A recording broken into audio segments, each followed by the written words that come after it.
اللہ میری طرف سے جزائے خیر عطا فرمائے۔ میں سمجھتا ہوں کہ کل ہمارا آخری دن ہے۔ میں آپ سب کو خوشی سے اجازت دیتا ہوں کہ سب اس رات کی تاریکی میں متفرق ہو جاؤ اور جہاں پناہ ملے چلے جاؤ، اور میرے اہل بیت میں سے ایک ایک کا ہاتھ پکڑو اور مختلف علاقوں میں پھیل جاؤ، کیونکہ دشمن میرا طلبگار ہے، وہ مجھے پائے گا تو دوسروں کی طرف التفات نہ کرے گا۔ یہ تقریر سن کر آپ کے بھائی اور اولاد اور بھائیوں کی اولاد اور عبداللہ بن جعفر کے صاحبزادے یک زبان ہو کر بولے کہ واللہ ہم ہرگز ایسا نہ کریں گے، ہمیں اللہ تعالیٰ آپ کے بعد باقی نہ رکھے۔ پھر بنو عقیل کو خطاب کر کے فرمایا کہ تمہارے ایک بزرگ مسلم بن عقیل شہید ہو چکے ہیں، وہی کافی ہیں، تم سب واپس ہو جاؤ، میں تمہیں خوشی سے اجازت دیتا ہوں۔ انہوں نے کہا کہ ہم لوگوں کو کیا منہ دکھائیں گے کہ اپنے بزرگوں اور بڑوں کو موت کے سامنے چھوڑ کر اپنی جان بچا لائے، بلکہ واللہ ہم آپ پر اپنی جانیں اور اولاد و اموال قربان کر دیں گے۔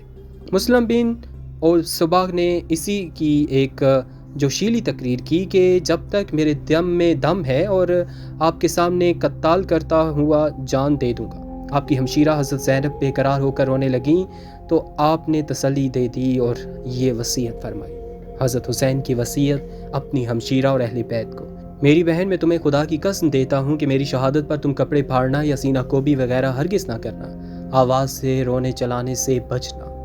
یہ وصیت فرما کر باہر آگے اور اپنے اصحاب کو جمع کر کے تمام شب تہجد اور دعا اور استغفار میں مشغول رہے۔ یہ عاشورہ کی رات تھی۔ صبح کو یوم عاشورہ، روز جمعہ، صبح کی نماز سے فارغ ہوتے ہی عمر بن سعد لشکر لے کر سامنے آ گیا۔ حضرت حسین کے ساتھ اس وقت کل 72 اصحاب تھے، 32 سوار اور 40 پیادہ۔ آپ نے بھی مقابلے کے لیے اپنے اصحاب کی صف بندی فرمائی۔ حر بن یزید حضرت حسین کے ساتھ۔ عمر بن سعد نے اپنے لشکر کو 4 حصوں میں تقسیم کر کے ہر ایک حصے کا ایک امیر بنایا تھا۔ ان میں سے ایک حصے کا امیر حر بن یزید تھا، جو سب سے پہلے 1000 کا لشکر لے کر مقابلے کے لیے بھیجا گیا تھا اور حضرت حسین کے ساتھ ساتھ چل رہا تھا۔ اس کے دل میں اہل بیت اطہار کی محبت کا جذبہ بیدار ہو چکا تھا۔ اس وقت اپنے سابقہ کارروائی پر نادم ہو کر حضرت حسین کے قریب ہوتے ہوتے یک بارگی گھوڑا دوڑا کر حضرت حسین کے لشکر میں آ ملے اور عرض کیا کہ میری ابتدائی غفلت اور آپ کو واپسی کے لیے راستہ نہ دینے کا نتیجہ اس صورت میں ظاہر ہوا جو ہم دیکھ رہے ہیں۔ واللہ مجھے یہ اندازہ نہ تھا کہ لوگ آپ کے خلاف اس حد تک پہنچ جائیں گے اور آپ کی کوئی بات نہ مانیں گے۔ اگر میں یہ جانتا تو ہرگز آپ کو نہ روکتا۔ میں اب تائب ہو کر آیا ہوں، اس لیے اب میری سزا اور توبہ یہی ہے کہ میں آپ کے ساتھ قتال کرتا ہوا جان دے دوں، اور ایسا ہی ہوا۔ دونوں لشکروں کا مقابلہ حضرت حسین کا لشکر کو خطاب۔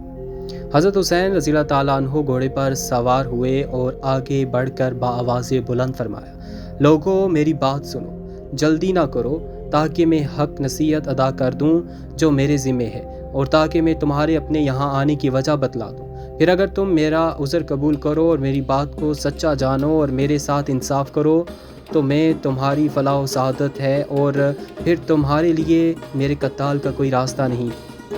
اور اگر تم میرا عذر قبول نہ کرو تو تم سب مل کر مقرر کرو اپنا کام اور جمع کر لو اپنے شریکوں کو، پھر نہ رہے تم کو اپنے کام میں شبہ، پھر کر گزرو میرے ساتھ اور مجھ کو مہلت نہ دو۔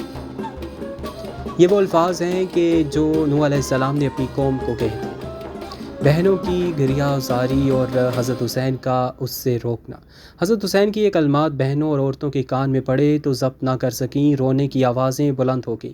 حضرت حسین نے اپنے بھائی عباس کو بھیجا کہ ان کو نصیحت کر کے خاموش کر دیں، اور اس وقت فرمایا کہ اللہ تعالیٰ ابن عباس پر رحم فرمائے، انہوں نے صحیح کہا تھا کہ عورتوں کو ساتھ نہ لے جاؤ۔ حضرت حسین کا درد انگیز خطبہ۔ حضرت حسین جب دشمن کو فوج کی مخاطب کر کے توجہ کر چکے اور عورتوں کو خاموش کر دیا تو ایک درد انگیز، نصیحت آمیز اور بلیغ و بے نظیر خطبہ دیا۔ حمد و ثنا اور درود و سلام کے بعد فرمایا: اے لوگو، تم میرا نسب دیکھو، میں کون ہوں، پھر اپنے دلوں پر غور کرو۔ کیا تمہارے لیے جائز ہے کہ تم مجھے قتل کرو اور میری عزت پر ہاتھ ڈالو؟ کیا میں تمہارے نبی کی صاحبزادی کا بیٹا نہیں ہوں؟ کیا میں اس باپ کا بیٹا نہیں ہوں جو رسول اللہ صلی اللہ علیہ وآلہ وسلم کا چچا زاد بھائی ہے؟ کیا سید الشہداء حمزہ میرے باپ کے چچا نہیں تھے؟ کیا جعفر طیار میرے چچا نہیں تھے؟ کیا تمہیں یہ حدیث مشہور نہیں پہنچی کہ رسول اللہ صلی اللہ علیہ وسلم نے مجھے اور میرے بھائی حسن کو سید الشباب اہل جنتہ اور قرۃ عین اہل سنتہ فرمایا ہے؟ اگر تم میری بات کی تصدیق کرتے ہو، اور واللہ میری بات بالکل حق ہے، میں نے عمر بھر کبھی جھوٹ نہیں بولا جب سے مجھے یہ معلوم ہوا ہے کہ اس سے اللہ تعالیٰ ناراض ہوتا ہے۔ اور اگر تمہیں میری بات کا یقین نہیں تو تمہارے اندر ایسے لوگ موجود ہیں جن سے اس کی تصدیق ہو سکتی ہے۔ پوچھو، جابر بن عبداللہ سے دریافت کرو، ابو سعید یا سہل بن سعد سے معلوم کرو، زید بن ارقم یا انس سے، وہ تمہیں بتلائیں گے کہ بے شک یہ بات انہوں نے رسول اللہ صلی اللہ علیہ وآلہ وسلم سے سنی ہے۔ کیا یہ چیزیں تمہارے لیے میرا خون بہانے سے روکنے کو کافی نہیں؟ مجھے بتلاؤ کہ میں نے کسی کو قتل کیا ہے جس کے قصاص میں مجھے قتل کر رہے ہو، یا میں نے کسی کا مال لوٹا ہے یا کسی کو زخم لگایا ہے۔ اس کے بعد حضرت حسین نے روضہ کوفہ کو نام لے کر پکارا، اے شیت بن ربی، اے حجاز بن ابہر، اے قیس بن اشد، اے زید بن حارث، کیا تم لوگوں نے مجھے بلانے کے لیے خطوط نہیں لکھے؟ یہ سب لوگ مکر گئے کہ ہم نے نہیں لکھے۔ حضرت حسین نے فرمایا کہ میرے پاس تمہارے خطوط موجود ہیں۔ اس کے بعد فرمایا، اے لوگو، اگر تم میرا آنا پسند نہیں کرتے تو مجھے چھوڑ دو، میں کسی ایسی زمین میں چلا جاؤں جہاں مجھے امن ملے۔ قیس بن اشد نے کہا کہ آپ اپنے چچا زاد بھائی ابن زیاد کے حکم پر کیوں نہیں اتر آتے؟ وہ پھر آپ کے بھائی ہیں، آپ کے ساتھ برا سلوک نہ کریں گے۔ حضرت حسین نے فرمایا کہ مسلم بن عقیل کے قتل کے بعد بھی تمہاری یہی رائے ہے؟ واللہ میں کبھی اس کو قبول نہیں کروں گا۔ یہ فرما کر حضرت حسین گھوڑے سے اتر آئے۔ اس کے بعد زہیر بن الکین کھڑے ہوئے اور ان لوگوں کو نصیحت کی کہ آل رسول کے خون سے باز آ جائیں، اور بتلایا کہ اگر تم اپنی حرکت سے باز نہ آئے اور ابن زیاد کا ساتھ دیا تو خوب سمجھ کر لو کہ تم کو بھی ابن زیاد سے کوئی فلاح نہ پہنچے گی اور تم کو بھی قتل و غارت کرے گا۔ ان لوگوں نے زہیر کو برا بھلا کہا اور ابن زیاد کی تعریف کی اور کہا کہ ہم تم سب کو قتل کر کے ابن زیاد کے پاس بھیجیں گے۔ زہیر نے پھر کہا کہ ظالموں، اب بھی ہوش میں آؤ، فاطمہ کا بیٹا سمیہ کے بیٹے ابن زیاد سے زیادہ محبت و اکرام کا مستحق ہے۔ اگر تم ان کی امداد نہیں کرتے تو ان کو اور ان کے چچا زاد بھائی یزید کو چھوڑ دو کہ وہ آپس میں نبٹ لیں۔ باخدا یزید بن معاویہ تم سے اس پر ناراض نہ ہوگا۔ جب گفتگو طویل ہونے لگی تو شمر نے پہلا تیر ان پر چلا دیا۔ اس کے بعد حر بن یزید جواب طائب ہو کر حضرت حسین کے لشکر میں شامل ہو گئے تھے۔ دوستو، یہ تھی آج کی ایپیسوڈ۔ ویڈیو کو لائک اور شیئر ضرور کیجیے گا۔